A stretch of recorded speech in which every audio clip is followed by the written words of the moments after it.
খেলার খবর বিপিএল টি-20 স্বাগতিক চিটাগাং কিংসকে ৬ উইকেটে হারিয়ে পঞ্চম জয় পয়েন্ট টেবিলে দ্বিতীয় স্থানে উঠেছে ফরচুন বরিশাল।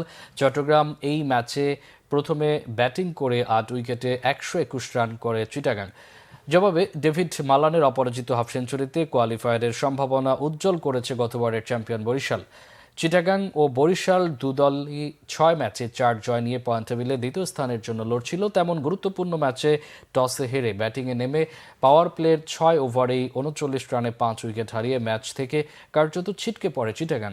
সীমাহীন ব্যাটিং ব্যর্থতায় ২০ বলেই এই ৫ উইকেট হারিয়েছে কিংস। মিডল অর্ডারে অধিনায়ক মোহাম্মদ মিথুন ৩৫ এবং লোয়ার অর্ডারে আরাফাত সানির অপরাজিত ২৭ রানে দলীয় ইনিংসে ১০০ পার করে বড় লজ্জা এড়িয়েছে চিটাগাং। বরিশালের পক্ষে রিপন মণ্ডল ও ফাহিম আশরাফ ৩টি করে এবং তানফির ইসলাম নিয়েছে ২ উইকেট। জবাবে এই সহজ টার্গেট তাড়া করতে নেমে টপ অর্ডারের ব্যর্থতায় ৫৩ রানে চতুর্থ উইকেট হারিয়ে চাপে পড়ে বরিশাল।